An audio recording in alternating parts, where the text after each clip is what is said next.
Welcome to the Mind of Business Success podcast. I'm your host, Alicia Kramer. Today's guest is Eva Medilek. She is a high performance coach, and we are going to talk about high performance, what that actually means, what it doesn't mean, because like you so graciously stated before we started recording, there's a lot of misconceptions around that. Mm-hmm. And I also think we should dig into the mindset behind why people underperform. So first and foremost, welcome to the show, Eva.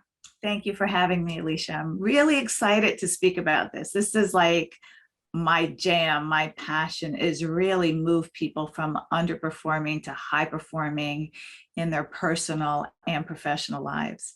All right, let's start there.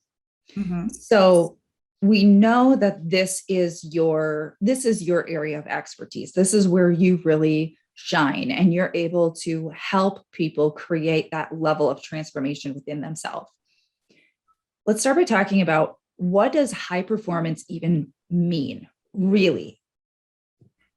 I love that question, because here's the thing. Most people think high performing means high achieving. And when you say high performing, it's almost like everything clenches and it's like, oh, it sounds exhausting to be a high performer. But actually, it's just the opposite. High performance is consistently succeeding over the long term while maintaining a healthy life full of positive emotions and relationships. Most of us are advancing our careers and wanting to achieve that success, and we're sacrificing our health, our well-being, and our relationships in the process. And when you become a high performer, you are consistent in the habits, practices, and principles that bring you that both and, that success while maintaining good health, good well-being, being in a good mood, not Miss Cranky Pants or Mr. Cranky Pants, and really healthy, positive relationships. So that is the key, having that both and, not success without the sacrifice, I call it. If we are being real, mm-hmm. I would be willing to bet, and I'm not a betting person, that the majority of the people listening, if they're really honest with themselves, have sacrificed certain areas of their life in the pursuit of growing their business. Mm-hmm. It is a really common thing with business owners, especially business owners who are really passionate, really driven, really committed to growing. So when somebody comes to you, what are you seeing? What are the most common things that you're seeing with your clients? Well, first of all, I want to be clear that you don't have to sacrifice everything, but you will have to sacrifice some things. And the problem is we're sacrificing the wrong things, and it's hurting us in the long run. So when people come to me, what I'm seeing is stress and burnout and overwhelm, and really that pursuit of trying to balance it all, trying to have that work-life balance is stressing us out more than anything. And you're probably too young to remember this, but in the late 1970s, early 1980s, there was this commercial for this perfume called Anjali. And I remember being, a teenager, and it's a catchy jingle that just stayed in your head. And I'm talking like 40 years later, I still have this jingle in my head. And so forgive my morning throat, but it went like this: I can bring home the bacon, fry it up in the pan, and never let you forget you're a man, 'cause I'm a woman. And so we grew up with the idea that we can have it all and be it all, but we have to do it all too. And so the problem I'm seeing with most of my clients in my high performance coaching sessions is they feel that they have to do it all in order to have it all. And that's where you start to sacrifice your health, your well-being, and your relationships. So what are the things that people can do differently? Where do they need to pull back and stop doing so that they can put their energy and their focus and their intention in the right places? Well, first of all, lose the concept that work-life balance means equal. Okay, that's number one, because when you have a scale that's equal on both sides, what's the number on the scale? 0. Exactly. And so think about it. You're getting 0 happiness, 0 results, 0 success, trying to have both sides equal. So you have the power to control the scale, what side of the scale to add and subtract as you see fit, because balance is different and it's personal for everyone. So the first thing that you need to do is have what I call my CPR of really the foundation of building your high performance. And so that is clarity. You need to be clear on what you want, what makes you happy, what you need to focus on in order to get the results that you want in life. You've got to have that clarity. What makes you happy? What makes you unhappy? Why don't you have more of that in your life? And is your vision that you have for your life matching your reality today? And so take a good look at getting clear. And then the second thing you need to do is prioritize. You've got to be clear on what your priorities are, because when you don't have clear priorities, studies show that you're up to 30% more likely to miss out on success. And when you have clear priorities, it becomes easy to make the decisions that support and move forward your priorities. And the third thing is the R is responsibility. You have to own the responsibility of setting, creating, and communicating boundaries, because boundaries create safety. And so, I always say you've got to master the art of saying no. If it doesn't support or move forward your priorities for the day, for the week, for the month, the quarter, the year, and what's important to you, what you're clear on your values, then you get to say no, because your success depends on your ability to prioritize without regret and without guilt. So stop saying yes to things to please other people and not yourself. Those are really powerful takeaways. You're absolutely right. And understanding how the mind works, that piece about clarifying is so critical. And a lot of newer business owners, I think, struggle a bit more than they need to, because they don't develop those soft skills that are essential for getting some real positive traction in their business. And I don't work as often with new business owners anymore as I used to. Now I primarily work with high growth business owners, oftentimes CEOs. Maybe they have large companies. In some cases, they are a smaller business. Maybe they have a handful of employees, but they have oftentimes already been in business for a while. So they've learned these things from the school of hard knocks. But when I did work with a lot of newer business owners, I would see the same patterns very, very frequently. And a big one was that lack of clarity.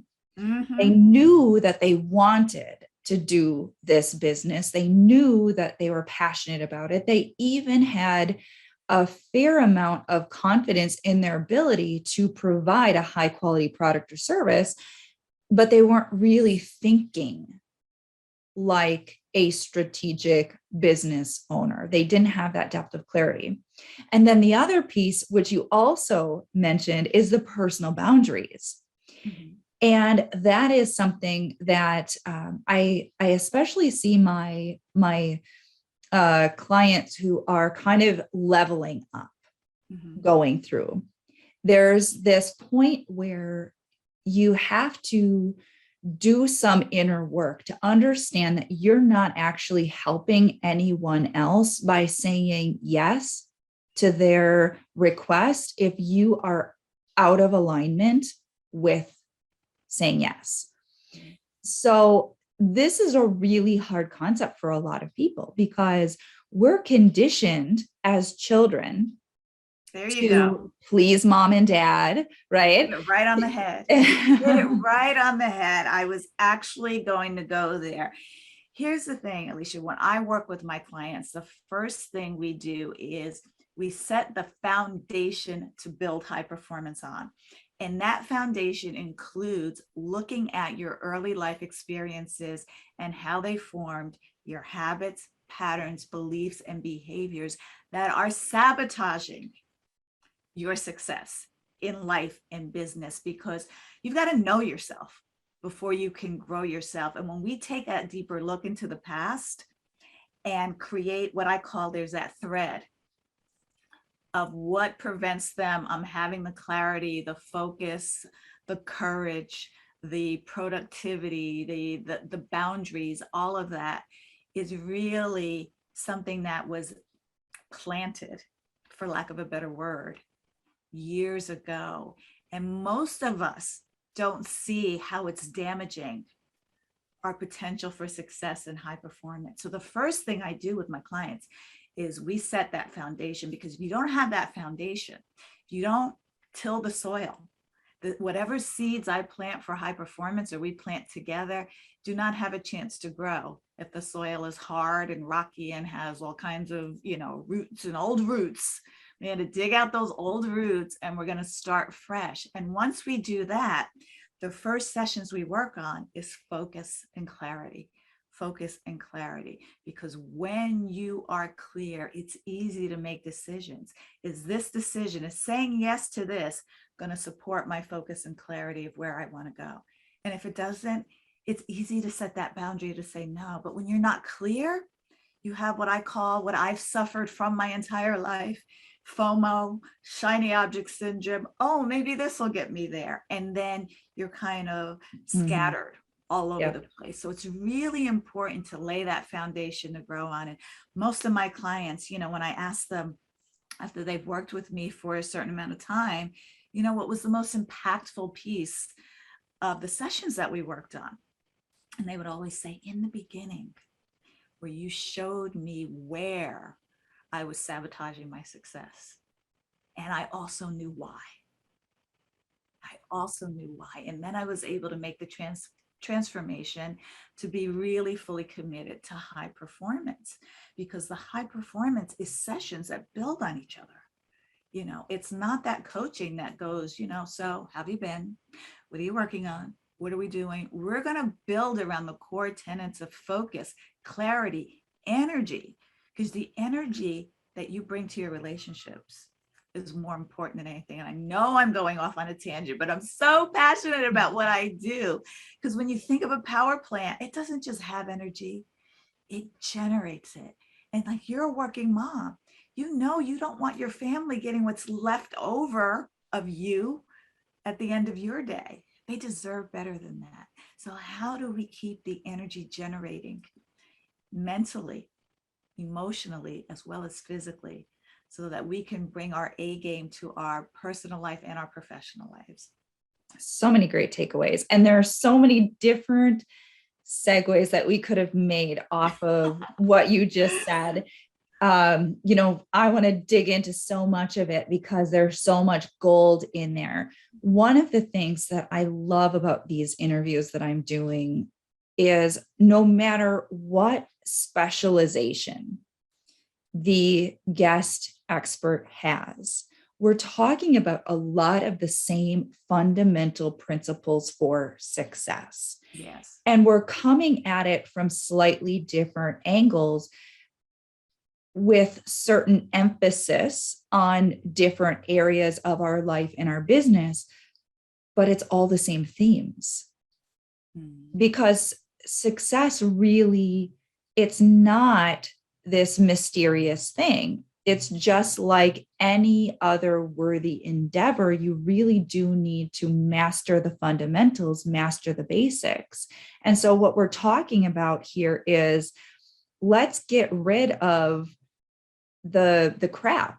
Let's get rid of the stuff that is holding you back from what you really want, because inside of your being, you're being pulled to be that version of you that feels incredible, who is a positive, valuable contribution to not just your customers and clients, but your family and your relationships, and even the people that you pass on the street.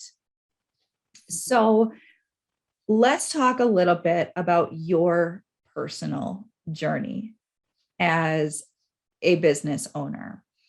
Now, you've touched on it briefly, that you've had your own work to do.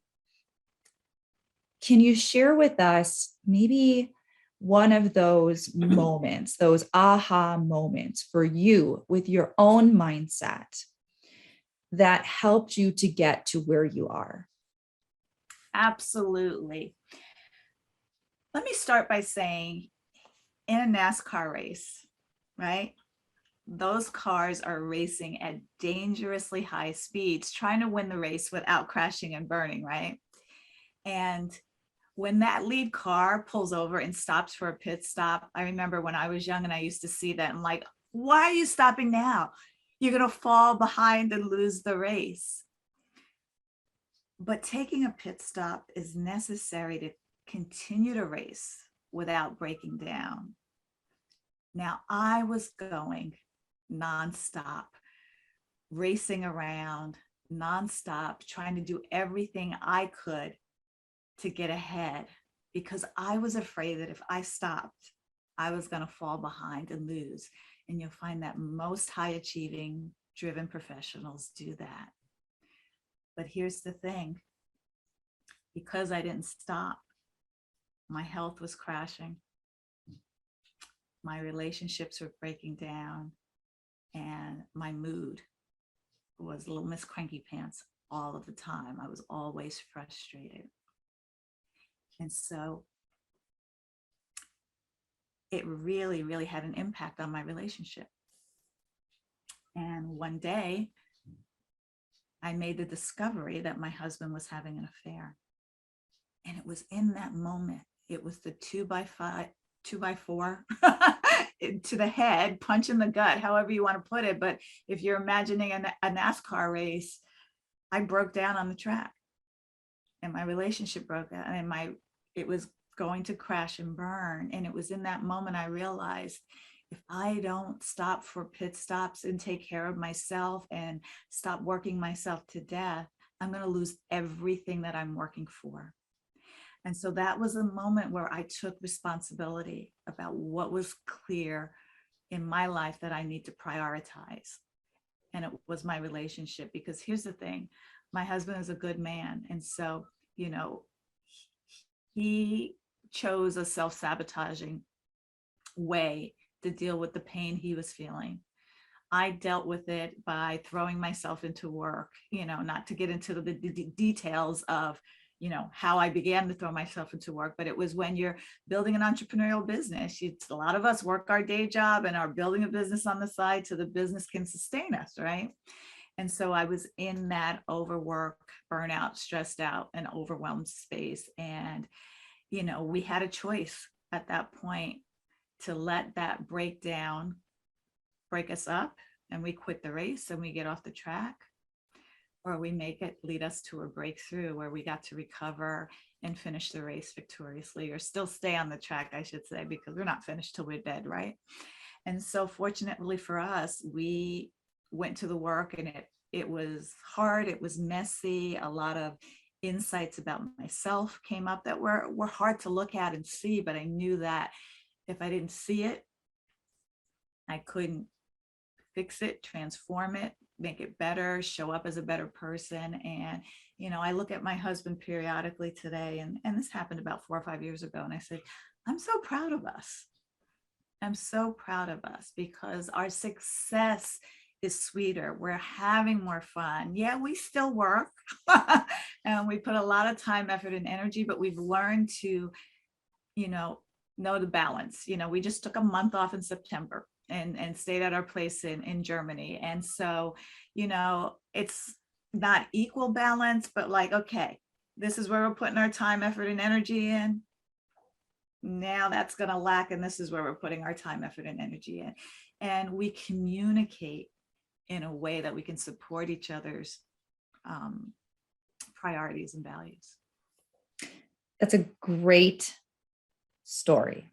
I know it didn't feel like it was so great going through it, but that story has so much value weaved into it.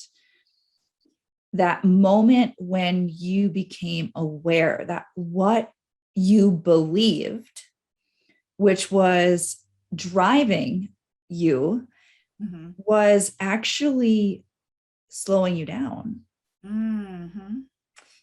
And I know with myself, with my clients, we have to frequently evaluate what we're doing and why. And if some of those things that are pulling us out of our alignment, off of our A game, are actually the right things to be doing. Because oftentimes, if it doesn't feel right, if it doesn't feel inspired, if there's a lot of negative emotion associated with certain things that we're experiencing in our life, that's an indicator to us that we're operating on beliefs that do not serve us. Because if you think about when you take the time for you, when you have the healthy balance, even if that may mean sometimes you hustle and sometimes you rest, that's still balance as long as you're feeling within your being that you're doing the right things for you. When you don't feel good anymore, when you're pushing through so much internal resistance and you are ignoring all of the signs, all of the symptoms of that misalignment within you, you're gonna burn out. And I'm going to add to that a little bit because, I love a little healthy controversy. I hope you don't mind it. I call it's like John Lewis, good trouble. Let's have a little good controversy. You got to be clear on what your priorities are. First of all, that is the foundation.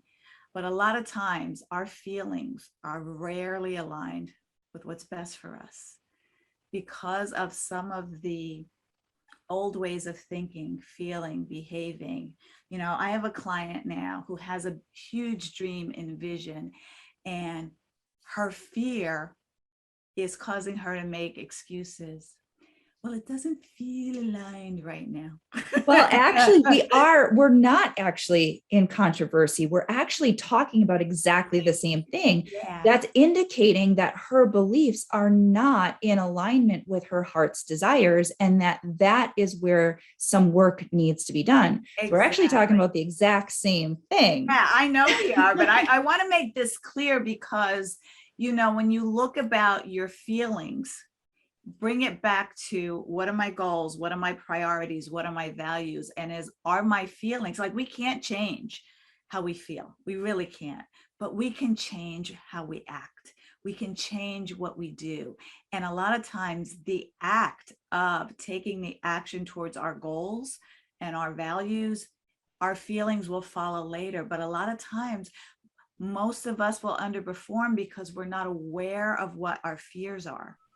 We feel it, and fear and excitement feel a lot the same.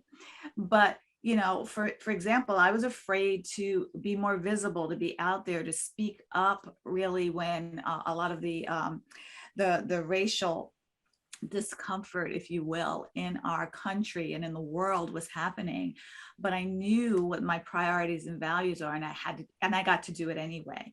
And as I did it more and got out there, my feelings started to be aligned with the best action of integrity for my goals and values. So that is a fine line that a lot of people do not have the skill set to differentiate, because a lot of things that we do that are good for us, like for example, I call it feelings our little toddler. You have a 3-year-old. That 3-year-old will always want to either dart out on the street, let go of your hand, do things that aren't in their best interest. And you, as the mom, as the one who controls, the action of your feelings, will be the one like, no, honey, you have to hold mommy's hand. And then when the cars stop, we can cross the street. And so I do these crazy analogies all the time. Think of a lot of our feelings as that little, stubborn toddler who wants to like, now let me go. And we're like, if you go now, you're going to get hit by a train. So like, that's not the right thing to do. And so learning and really being clear on, okay, I need to, speak in front of a room of women that are struggling with the same thing, and I can help them by sharing, but my feelings are scared. What are they going to think? Are they going to like me? Am I going to make a mistake? You see how that gets. See, that's the things that I help my clients with, though. So that is where I come in and I'm the specialist. So I am like the specialist surgeon, for instance. When my clients come to me and they realize that they're allowing that fear to interfere with their growth, their success, they know that there is a heart's desire there to pursue that thing. They know that they're being guided to go in that direction, and they can feel that it is those fears, even though they may not fully understand where they came from, why they're there. They have some idea of it, but they don't know what to do about it. Exactly. And so that's where somebody like myself steps in and helps them to shift that so that they can create new associations in the subconscious mind that support that feeling of, I've got this. Yeah. I can go out there and I can do what it is that I'm being called to do in a way that really demonstrates me coming from a place of service. That is awesome. And, a lot of the clients that I work with are not aware of where their fears are blocking them. And so, I create, especially in that foundation, that heightened awareness, because a lot of people are thinking that, I'm just thinking of one client in particular. She had the confidence of having it all together, but as we dug deeper, we realized that she was buying into her own BS because she had a deep-seated fear of, whatever, I'll just make this up, what people might think of her. And so she used that as an excuse to be not ready yet. I need to take another course. I need to have another webinar. I need to hire somebody else to show me my blind spots. And at one point I was just like, okay, you need to take action and stop taking courses. And I found that in my real estate life too. A lot of people were taking courses and trainings and not actually investing in real estate. Like, come on, at some point, you've got to realize that, I'm afraid that if I become successful, what's going to do to my relationship, or my friendships, will they still be with me? And some people are not fully aware of what that is yet. A lot of people are not. Yeah. And that's okay. We all have our own process. Mm-hmm. But so cool. I love talking about this. For those people who are really committed to up level in their life, mm-hmm. right? That's when they reach out to you. That's when they reach out to someone like me. It's because they finally have that awareness and they're committed to do what it takes, even though it might be a little scary. It might be a little challenging. So what I see, and I'm sure you see this too, when someone has a fear, but they haven't reached the place within themselves where they're willing to tackle that fear, they don't have the conviction they will not move. Right. That's when they'll give lip service to it and say, oh, but I'm taking the course, or I'm reading the book, or I've done this, and that. But they're not really truly committed. They haven't made that internal shift within themselves. Mm-hmm. When we do that, that's where there may still be a little bit of fear, doubt, or insecurity, but we can move past it. That's when the action can help us to bypass those feelings that you were talking about. And that's when we can get to the other side of that. And that's where the real growth, the real transformation, and the real magic happens. Yeah, their why has to be bigger than their why not, because there's so many reasons why not, why it's never the right time. It'll never be the right time. You know, when you think about having children, it's never the right time to have children. There's never enough money, enough space. I'm not ready yet. What if it hurts and I don't have the knowledge? You know, you've got to be committed to, you know, whether it's with children, leaving your legacy and having that experience, if you're so blessed to be able to have that, however parenting comes to you. But, you know, waiting to be ready is a real form of self-abuse. And if you wait to be ready, you'll never happen. But you've got to be committed to the vision that you have for your life and committed to taking the steps to get there. Because I remember when I had the opportunity to start my own business in the real estate investing, and we talked about this earlier. Oh, I wasn't ready, but I knew I had a vision. And if I started now, my goal was to have that vision come to life in 5 years. And it was hard. It was uncomfortable. It was expensive to make the investment in the coaches and the mentors and the training with money I didn't have, but I was so committed to the vision, so committed. I had it in front of me. I had it wherever I looked, and I created that milestone in my vision within 4 years of the 5-year plan, and unstoppable after that. But I had to take the risk to bet on myself without the guarantee. You know, I'm sure you hear a lot of people say in your world, you know, how do I know if this is the right decision? And I always tell my potential clients, you don't know if it's the right decision unless you have a crystal ball and can see into the future. There's no way that you know that you're making the right decision with your marriage, with your spouse. There's no way if this is the major for you in college, the right job choice. But here's what I say.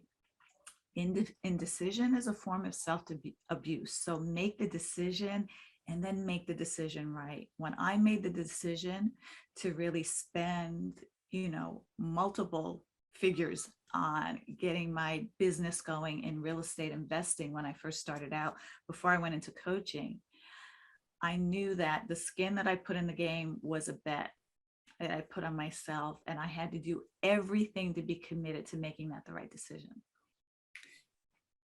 Great conversation.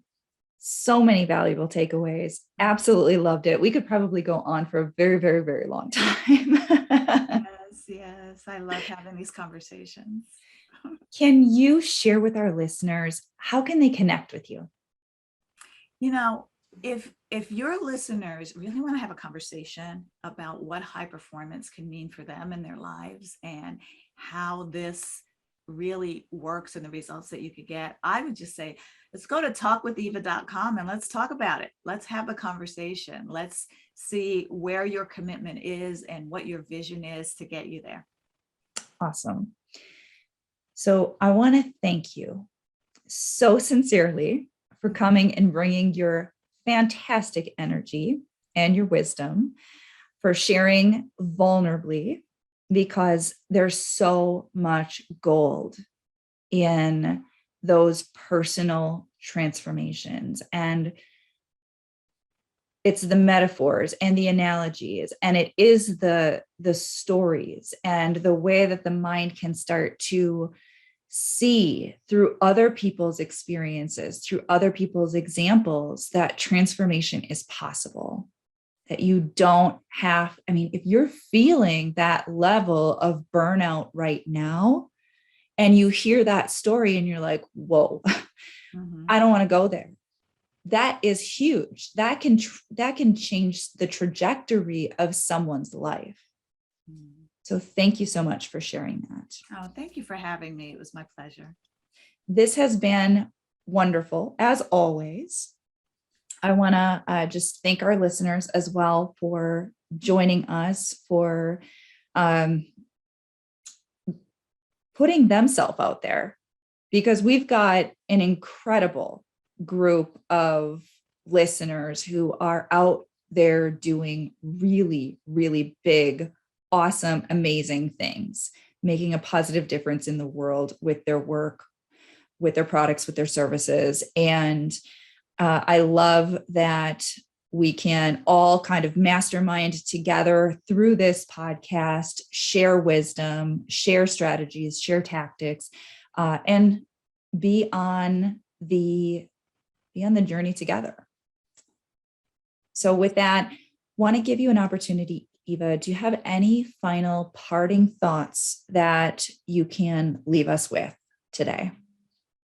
You know, I have this saying that success requires selfishness. And most of us are so afraid to put ourselves first. And you know what? We can all be high performers. We can all be high performers. So just prioritize, get clear, and take responsibility for setting boundaries around your values. And you're well on your way to being a high performer. Awesome. Perfect way to end this segment. So again, thank you. Thank you, Eva. Thank you, everyone, for joining us. And if you haven't already subscribed, please make sure you do so. There's so much great content coming your way. And until next time, I'll see you in the next episode.